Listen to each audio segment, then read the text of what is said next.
Howdy folks, how we doing?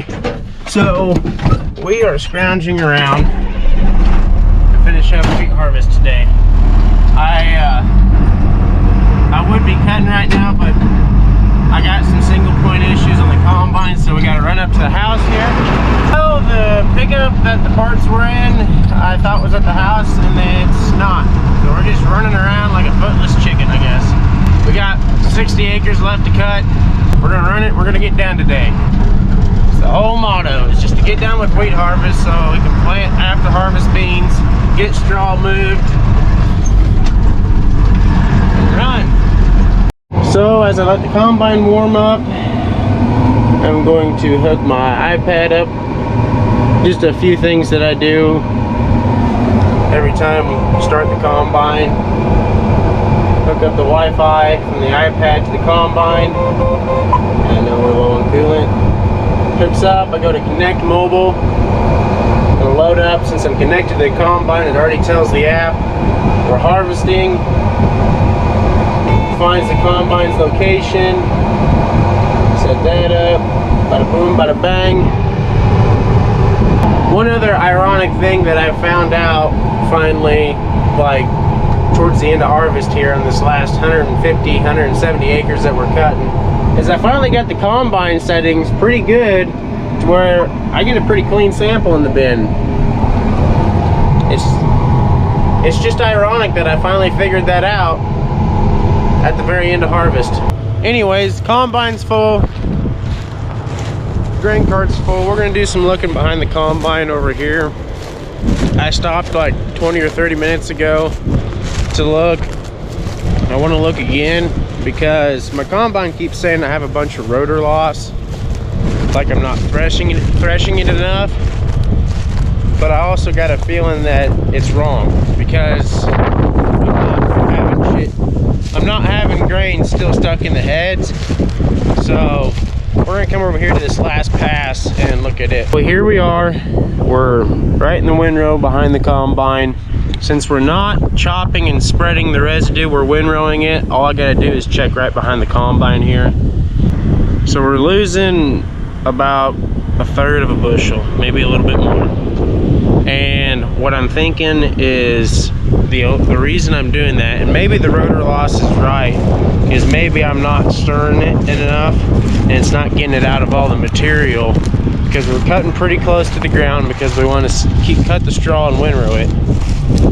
But I'm thinking it's getting caught up in the straw and going out the back with the straw and not falling through the concaves and the grates. So I've got a couple things I'm going to try to do. I'm going to try to open the concave spacing up a little bit and possibly maybe speed the rotor up. I got the rotor going pretty fast right now, and I'm thinking maybe opening that grate up, giving it more room to really flow that material around and give it some space for the grain to fall out might help me out some. Truck is loaded.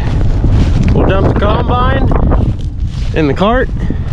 I got a round left over there, and we'll start cutting some over here.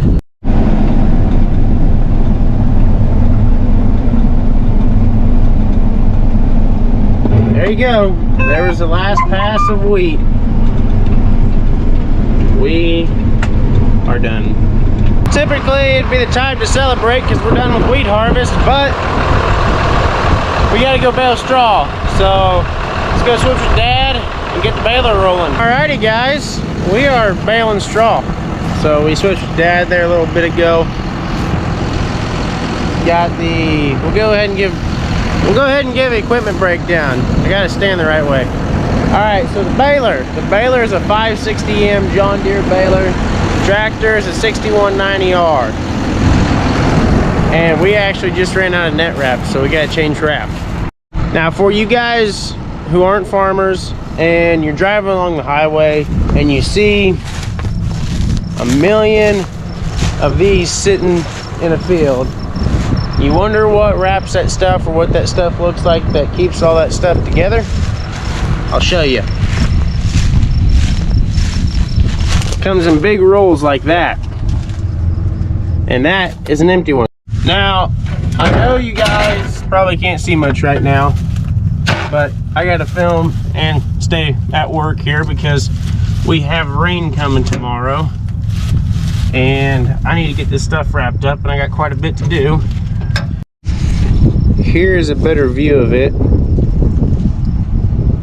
If you're curious about the size of the bales, we're making 66, 68 inch tall bales, which is what, six and some feet, whatever, by 5 foot wide. So John Deere and their numbering on their balers, their 5 foot balers start with 5s. So they got 569, 568s, maybe even 67s maybe. I don't know exactly all the numbers. And there's 560Ms. They also make a 4 foot baler. And this would be like the 460M basically. Now you don't have to do this for every bale, but for when you change wrap, come in here and there's a wrap button you can hit. And that manually tells the baler to wrap whatever bale is in there. It'll beep at you telling you to kick it out. Hit the hydraulics. Out it goes. We are rolling along. With this being lighter straw, we're able to book it about 12 mile an hour. So it's 11:40. We got a couple rounds left and we will be done. So it's doing all right. I mean, it could be worse, could be better, it could be a lot better for weak straw, but it's YouTube. Morning, YouTube. So we're spraying this morning. We're spraying beans with Enlist, Roundup, and bean oil. So anyways, we're in a time crunch, we gotta get to it, so let's get after it.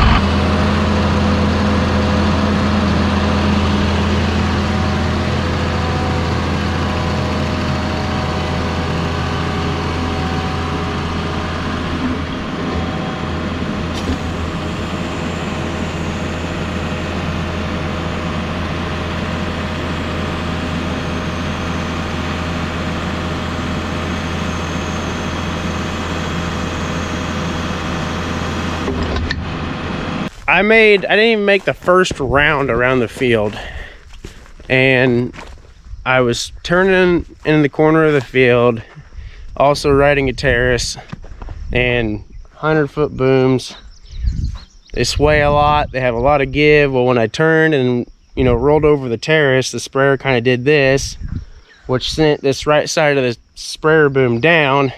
I lifted up on the boom, but I didn't go fast enough, and I biffed the boom into the dirt, and you can see how much play there is in these guys. I'm shaking this 100-foot boom like it's nothing.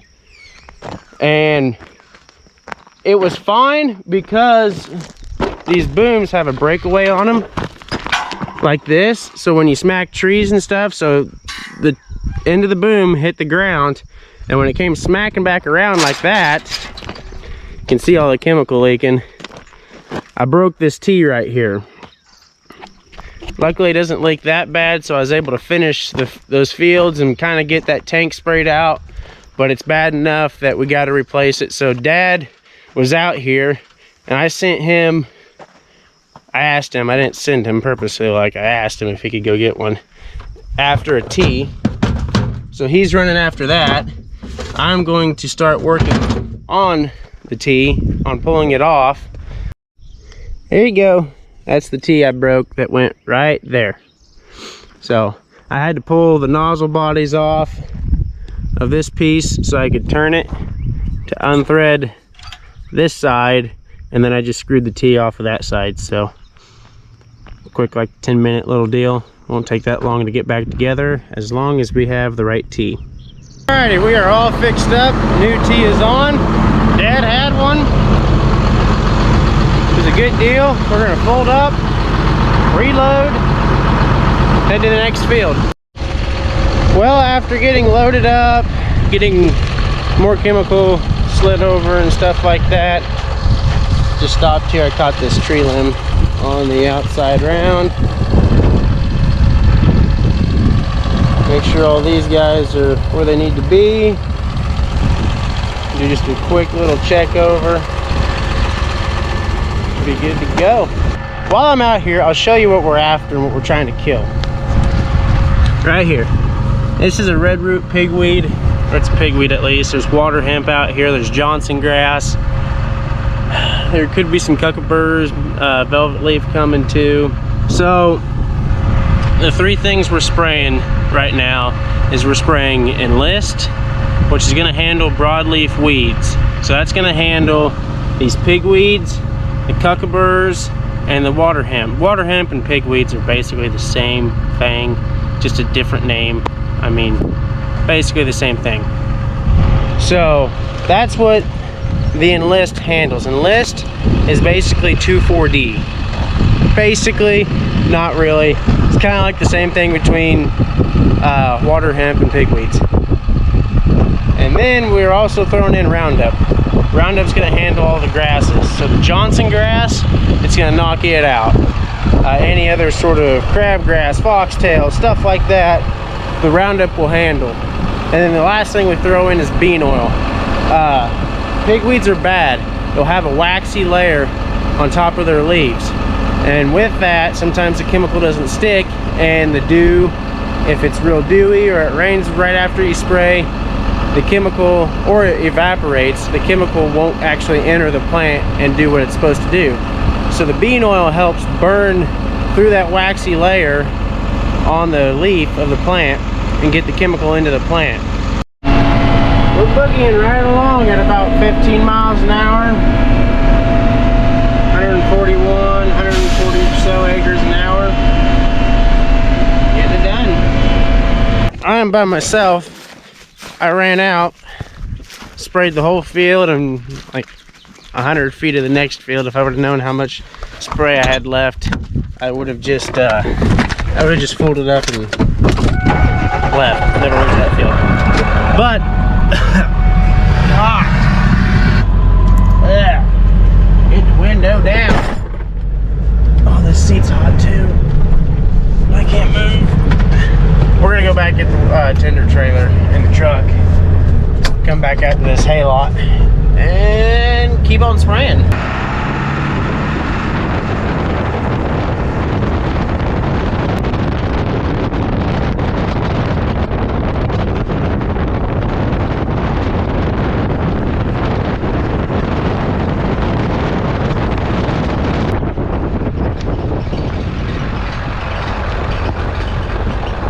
Come with me and see if I can climb up this water trailer. I can. Where are we gonna be at? Oh, we sound close. Almost full. Perfect. Truck was dead. If it ain't tires, it's batteries. Believe me. This truck started flat. That truck didn't start. I don't think there's any tires out on it.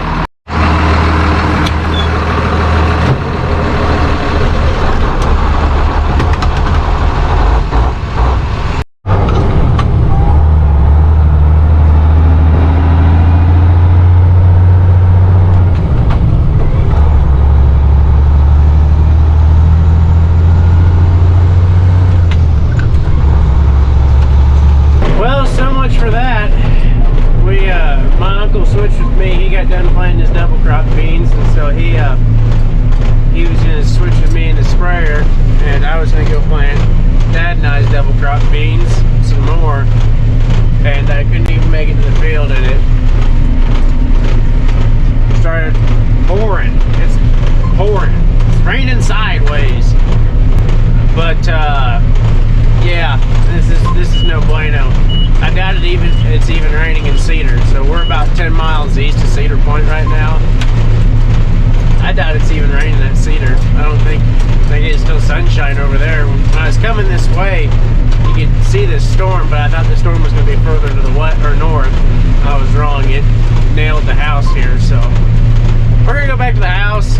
I got some other stuff to do, and I guess kick it. I guess we're looking at maybe some time off now with it raining, which is first thing in a week and a half now. So alrighty guys, so after getting 3.5 inches of rain, which is not ideal, we are kind of twiddling our thumbs right now. So there's the 6R, the 6190 that we baled straw with, and here's our 2018, that's the model number, 2018 Batwing mower. I had forgotten I still need to run back over to my hay lot and do a little bit more mowing, so that'll take like 15-20 minutes maybe.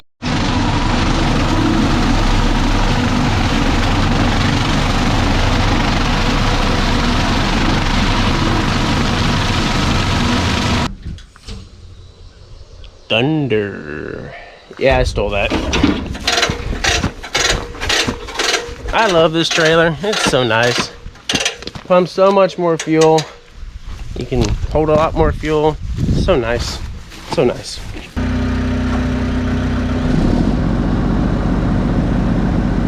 Well guys, we went from hooking the baler up to change of plan. We're gonna go cut hay at Swathers. These Swathers are R450 John Deere Swathers paired with 9